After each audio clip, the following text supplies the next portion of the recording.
Hey everyone, and welcome to my Gauntlet of Souls Halloween event guide. So, this event is pretty simple and pretty easy, so this video shouldn't be too long, and I should be able to get you all the information in a short amount of time. So, how you get there, number one is teleport to the Birthorpe Lodestone, and just northwest of it, you will see Death and a Soul Rift. Now keep in mind, this is not the Soul Rift for runecrafting, it's a bit of a troll, it's actually to enter the event. So what you can do is you can talk to Death and figure out some stuff, but you won't really need to talk to him for anything. It's not a requirement. Or you can check the souls and see what souls you will get in the form of yellow souls, which I'll talk about later in the guide. It's pretty simple. They just pop out every now and then, but I'm assuming they change every day. And yeah, he will tell you what they are if you want to know what they are. So to start the event, you just jump into the Soul Rift, and you'll come in on the bottom of a bridge here, and you'll immediately be brought over to this cat. So you can just go through these chat options with this cat. There really isn't too much. She doesn't really have much to say to you. I mean, you can go through the information, whatever, but it's really not that important. To the left of the cat is Sin Dirkwell, which is the guy who deals with the rewards. So if you want to see what rewards you can get, you can go right here, right click him, and press reward shop. So what you can get from this event is a herb burner that will burn your herbs for a little bit of fire making XP and 10 times the XP that you would get from cleaning them. But the herb is burnt up in the process. You can also get the cat as a follower, 2 different gravestones, and an XP lamp. And that's the rewards from the event. The way you pay for the rewards is by getting Numenon favor, as you can see on the top left corner of this interface.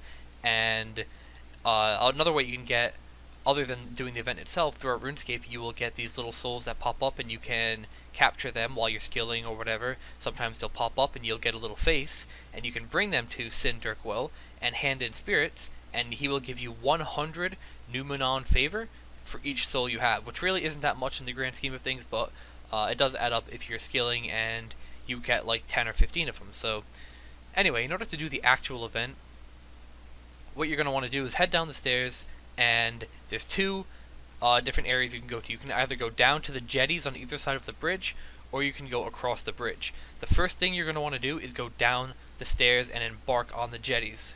Keep in mind that when you want to embark on these jetties, you have to take off anything in your hands. You cannot have anything in either your left or right hand. So once you clear your hands, embark on the jetty, you'll hop into a boat, as you can see all these people doing, and all you have to do is boat around this place and rescue the wayward souls. So as you can see in the top, in this interface, the souls remaining is going down each time that I'm getting a soul, and you can collect 20 souls before you have to go lead them across the bridge. So just roam around the area and pick up the souls. Now occasionally when you rescue a soul, you'll get one of these yellow souls to pop out, and when they do, you will get the ability to rescue them and gain XP in a skill. All of the skills are based on the type of wayward soul that it is. So if it's a soul of divination, then you will get divination XP. If it's strength, you'll get strength XP, so on and so forth. Another kind of random event in this event is the bubbling water. Now it'll be told to you in chat that a adventurer has lost a chest at the bottom of the ocean or something along those lines, and when it does, you can find this bubbling water, search it, and you will get a chest that you can open later for just some skilling supplies. And it's pretty random, but you can make a little bit of money and get some supplies from it as well, so it's worth getting because it doesn't take too long to get. But there aren't rewards that are too crazy in it, and they don't really give you much favor either. So once you collect all 20 of your souls at the top, as I said earlier, the count will go down every time you catch a soul. Once it says escort souls up to the bridge, what you do is you disembark the jetty, which will allow you to get off of the boat, and you come onto the bridge. So as I said earlier, there's 2 areas you can go, the jetty and the bridge. This time you're going to want to go onto the actual bridge, and if you have any chests or whatever, you can open them once you disembark the jetty. They're not that important, like I said, but as you can see, I got some tuna. Don't really want tuna. So yeah, you can just get random stuff from those chests. Sometimes it's good, sometimes it's not so good. So once you have your 20 souls, you can come up to this green mist right here called the soul meeting point, and what you do is you guide the 20 souls you collected, and you'll see a little green orb of yours come out of this this mist, and the green orb will start moving across the bridge. And eventually, at 3 points on the bridge, it will stop and turn purple. Once the orb turns purple, that means that you have to protect the orb or release the orb from being captured by these soul devourers. Now, there's two different ways you can do that. You can either attack the monkeys or the gorillas, and you'll eventually kill them, and that'll be one way that you can help release your souls. The other way is to actually siphon these soul devourer dogs right here, as you can see. And you siphon them the same way that you siphon things in RuneSpan. All you do is left click and siphon, and you'll sit there and siphon with the same animation of RuneSpan, and eventually get the soul devourers out of the way, and you kill them. So you do that a couple times as you pass through the bridge, and I'll show you each spot that they stop. And it always stops in the same spot, the same amount of time, so don't worry about being trolled or anything like that. You won't get, like, screwed over by stopping more than 3 times. So once you get your soul to be released, it'll turn green again, and it'll start to move a little bit up more, and it'll get about, a third of the way through the bridge, and then it will stop again and turn purple. It doesn't really take too long to free them, so yeah, you just go ahead and free it again. Keep in mind that you do get Numenon favor every time that you either siphon a soul devourer to death or kill one, either the monkeys or the dogs, whichever way you decide to go with. And you also get Numenon favor every time that you capture a soul while you're on your boat. So you do get Numenon favor for that, but that's not actually the main way that you gain favor. As you can see, I only have 140. It goes up very slowly, and some of the rewards, I think the total cost of rewards is 35,000. So obviously getting 5 per soul devourer is really not going to help you along too much as far as getting 35,000, but you'll see later on in this guide how you can gain a little bit faster favor. So again, once your souls are released and they move forward and then they stop again, just release them for a 3rd time, and at this point you'll be very close to Ixthalur, that guy, and once you release them the 3rd time, they will he'll collect them, and that you will gain some more Numenon favor. So like I said, once you release your souls for the 3rd time, they will move up to Ixthalurin, as we've discussed. I can't pronounce that, and he will take them to the afterlife, and you will get 200 Numenon favor. Every single time you get 200. So yeah, that's pretty much the entirety of the event. There's one more thing you can do, which is kill the boss, which I will show you in the next clip. But that is the main thing that will take up most of your time, which is collecting souls and then guiding them across the bridge. And then you just repeat that process as many times as you want until you get your rewards. And like I said, there's one more thing, which is killing the boss, which will come out of this door right here. You can see a lot of people congregating around, and I will do this for you guys, and make sure that you guys know everything that is important about this as well in the next clip. Okay, so the avatar of a mascot has spawned, so what you want to do is just start attacking the avatar, and you won't really take much damage, so don't panic. You probably won't die unless you just AFK or something, but yeah, he doesn't really do much damage to you. It's a pretty simple boss. All you have to do is attack him until these braziers go out on the sides. Once these braziers go out, you will have to relight them. I'll try to get one relit for you guys. As you can see, people are lighting them for you, but all you have to do is walk up and left click them, and you will be able to light them. And then you just go back to attacking, apparently I can't move, but go back to attacking the avatar once all of the braziers are lit. So just like I said, if any of them are not lit, run to that one and light it. Usually everybody just works together, and some of the rangers and majors will stand over there and light them for you. But once you kill him, you will unlock a death event override. So you can always go to death in you can go to his office, which is north of Draenor Village, and you can choose whether or not you want to use one or the other.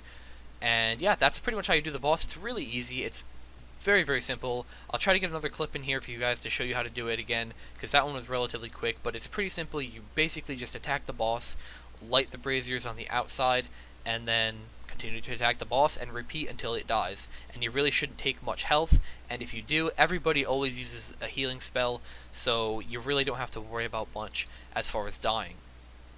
Okay, so I'm just going to show you guys one more time how to do this boss battle event. It's pretty simple, like I said, just attack the avatar of a Muscat, and every time that the lit braziers go out, make sure you relight them. As you can see, it just went out. This guy lit them for us, but all you have to do is left click and light. And one thing I forgot to say in the last clip is you get 350 Numenon favor every time that you kill him or take part in killing the avatar of a Muscat. As you can see, my other account is right below me, and I've got both of them here killing this thing because why not, right? It's the fastest way to get the favor, as far as I know, because getting 300 at a time is faster than anything else in the event. So yeah, just kill them as fast as you can. As you can see, nobody's really even taking damage, so you don't have to worry about dying. Like I said, it's pretty simple, but I just wanted to go over it one more time just to make sure that I got everything included in this video, so nobody ended up being left behind. So yeah, that's pretty much it. Once you kill him after the first time, you won't get any more death events or anything like that. You'll just get the favor, as you can see, 350 Numenon favor, and that's it. You'll just get favor from the second time on. You won't get any more actual rewards other than the event favor. So yeah, that's it, and hopefully this helped you guys. You should do this boss battle, by the way. I think it's pretty efficient. 350 for the time I just spent is pretty worth it, considering you get like 300 for doing the entire event. You know, collecting all of the little guys, running, guiding them through and getting them here. You get about a little bit over 200. So I think it's pretty worth doing this because you get 350 and it takes like 2 minutes to kill him. So yeah. Anyway, that'll be it for the boss battle. So I just real quick want to go over how you get to the death events. So what you do is you go to Drano Village, walk a little bit north, and go into Death's office. Everybody should know where this is by now. And right click Death, and the death event is a little bit below the rest of the options, and all you do is click death event, and you'll be able to choose between either having no death event, the Reaper death event, and whatever, you know what I mean, the rest of the death event. So you can go through there and pick the one you want. All that does is when you die, you'll have a little animation that plays over your character. It's pretty much just an animation, so it's cosmetic entirely as far as I know. So yeah, but I just wanted to let you guys know how you get to that so nobody gets confused. So other than the main portion of the event, there's only one more thing inside this portal, and that is the Ectofuntus.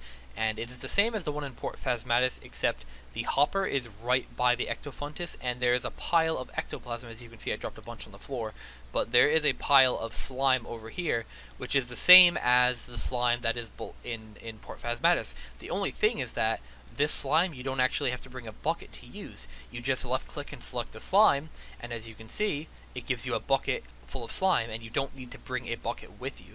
So it's very convenient. If you want to train prayer, this is, I would presume, a very good place to do it. And as I said, the grinder is right over here as well, and yeah, you can just bring your bones over here and fill them, and then wind it and collect your bones in a pot, so that way you can do prayer right here and not really have to worry about going up and down the stairs in the Ectofuntus. It's just a quick thing. It's probably not the most useful thing in the world. It's probably decent XP, but again, gilded altars are a thing, so maybe not the most amazing thing in the world, but it certainly is an option, especially for maybe some Iron Men who don't have 75 construction, or people who just don't like using gilded altars. That's fine too. Just wanted to put it out there for you guys in case you wanted to use it, just so that you wouldn't feel, you wouldn't have to worry about looking it up or anything. It is just pretty simple. You collect the slime from right here, and then you grind the bones right here. You will need to bring your own bones, however, but you do not have to bring your own buckets for the slime. As you can see, the buckets of ectoplasm, it gives you a bucket with the ectoplasm, so it's pretty convenient in that sense. Well, that's going to be the end of this video, guys. I hope that you enjoyed it. There's only one more thing that I want to mention, which is that as far as I can tell, and as far as what people have been saying to me, I've been asking in the chat across both of my accounts, which are currently here, and from what I can tell, there is no limit on the Numenon favor you can get per day. I could be wrong about that, but it would make sense that there wouldn't be a limit, because the only thing you can abuse really would be the XP lamps, which are small XP lamps, so it would make sense if there's no limit. However, there may be a limit. If there is, it's probably in the 20k or whatever range, so Oh yeah, don't really. I wouldn't worry too much about the limit unless you plan on spending like 6 hours here or something. Then of course you may hit the limit. And if you do hit the limit, feel free to leave it in the comments to help me out and the people in the comments out as well. But other than that, guys, thank you for watching. I really hope this helped you out and got you started on this event. It's a pretty easy event. The rewards are not the greatest, but you know, it's a Halloween event. It's not a quest or something, so you can't really expect the best rewards. However, it is kind of fun. I mean, for the first few times you do it, it's enjoyable. And like I said, you can get some random stuff from the chests and some XP lamps. So if you're in need of any of those things, then by all means, you know, do this event, and it's pretty simple. So again, thank you guys for watching. I hope you enjoyed, and feel free to check out the other content on my channel if you like what you see.